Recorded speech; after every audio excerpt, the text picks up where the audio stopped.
gbogbo èèyàn mọ̀ pé láti bẹ̀rẹ̀ ayé mi ààrẹ kì í ṣọ̀lẹ. ọ̀rọ̀ security ta involve tí a gbà kúrúbà lọ́wọ́ àwọn security agencies ó wà lára nǹkan tó bà orúkọ OPC jẹ́.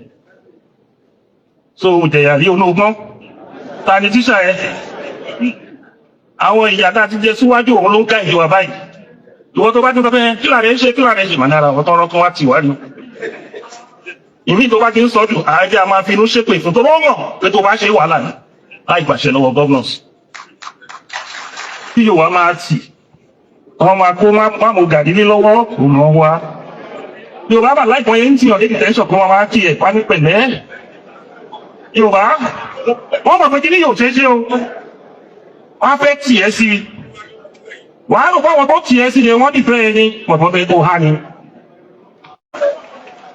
yóò dẹ̀ lẹ́rọ èèyàn jùjọ náà lọ kò dẹ̀ sí nǹkan tó ń pọ̀ lókè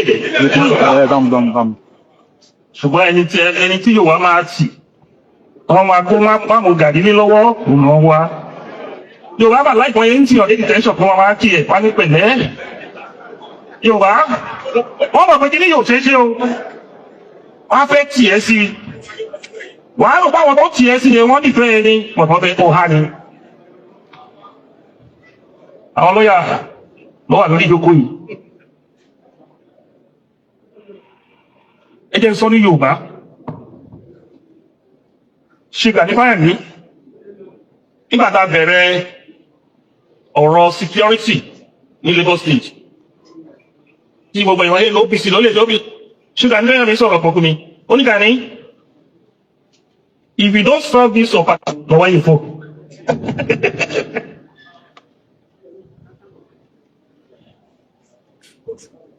ṣe Gani Adams said you people will be in trouble àwọn ọ̀rọ̀ mẹ́ta ti Gani Adams sọ fún máa rántí dèdè lè ní ó dẹ̀ ṣe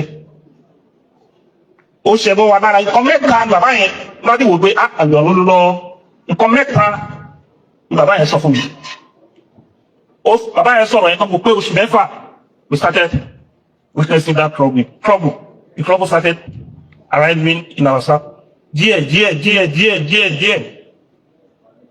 ọ̀rọ̀ security ta involve alágbára lọ́wọ́ lè ọ̀rọ̀ security ta involve tí a gbà kúrúbà lọ́wọ́ àwọn security agencies ó wà lára nǹkan tó bà orúkọ OPC jẹ́. Kọ̀lẹ́tà sáà gbọ́ ẹjẹ́ collaborate 7 of February 2024 lọ kọ̀lẹ́tà rẹ̀. Mo lè copy all traditional rulers, council of members of every state, including Kwara and Kogi o. Àti tí wọ́n kọ reminder ní May tó kọjá rẹ̀. But Ọ̀ṣun state partially want to respond.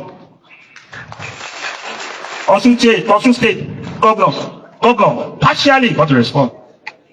Mọ̀ bọ́yẹ̀ respond ẹ máa wà wọ́n lóṣèlú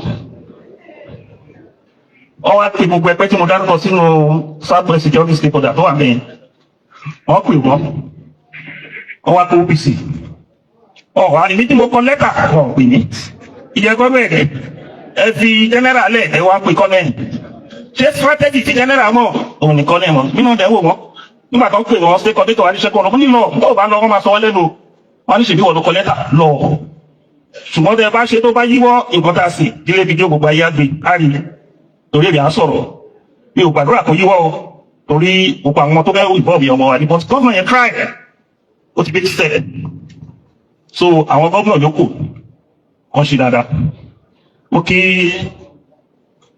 MD Nigeria Railway Corporation Dr. Kayode ọ̀pẹ ìfọ̀ fún ọ ní àtẹ́wọ́. Olùkárí ó gbàgbé ìpìlẹ̀ṣẹ̀ ó tẹ̀lé pa lágbára ní ẹ̀bá yìí. Àmọ̀tẹ́kùn is being run for a period of 5 years now. The governor did not misuse Àmọ̀tẹ́kùn. Àmọ̀tẹ́kùn was just the semi-structure of state police.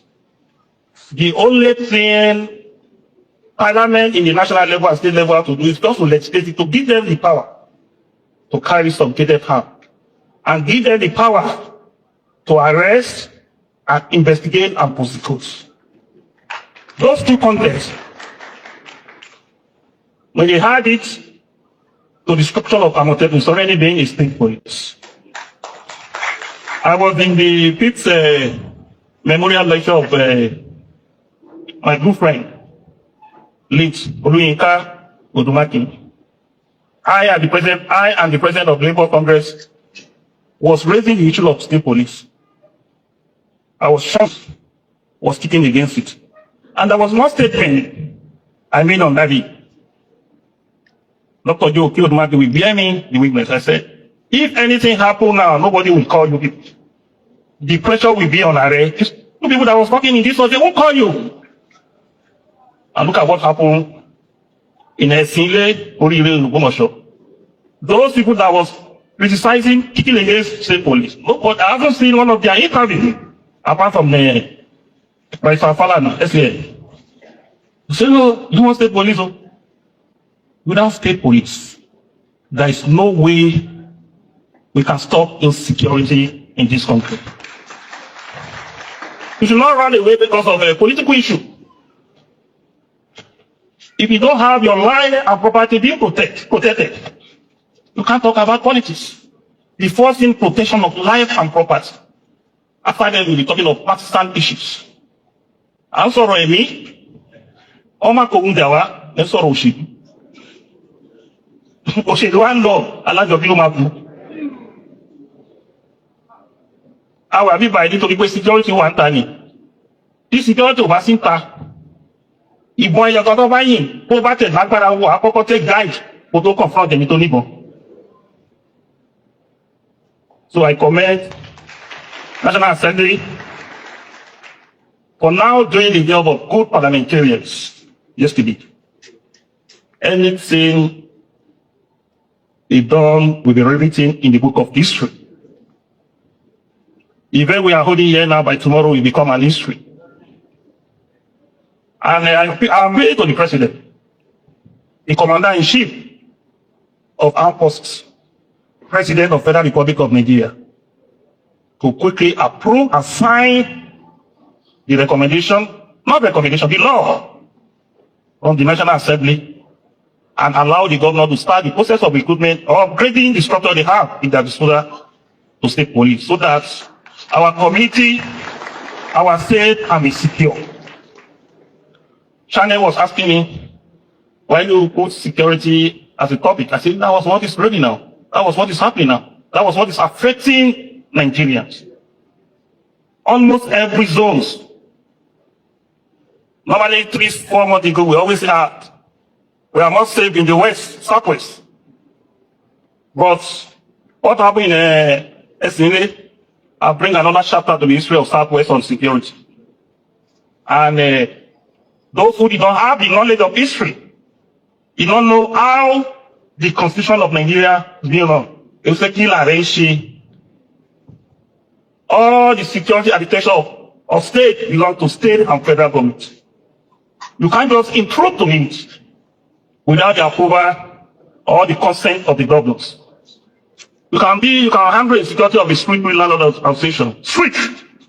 But when you are talking of a serious operation in the state, if you don't have good relationship with the governor, if the governor did not agree with you, you will be in trouble. Kọ́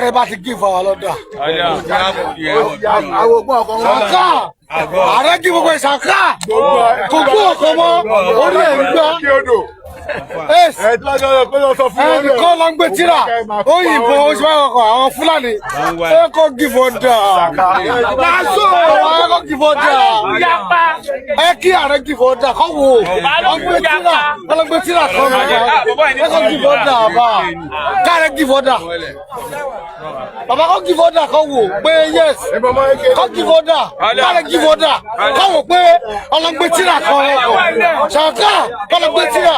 1994 kọ́ lọ gbé láti síra kọ́ lọ gbé tíra ọba olóòdò káàdé bá ti give order kọ́ mọ̀ pé yes 1994 àwọn ọmọ wa ṣe àmà ní màlúù káàkiri àmà ní màlúù káàkiri pé sàkà kọ́ máa ní màlúù káàkiri bàbá ní gúúsù láríwá ìlọrun ààrẹ ní ààrẹ tó pọ̀ jù. ẹ̀rọ yapa ẹ̀jẹ̀ máa bọ̀ wá. Who send you come? Nobody. Soldier go, soldier come. No retreat. No surrender. Owó mi, àwọn ò ní mọ̀ọ́ṣì láti sọ.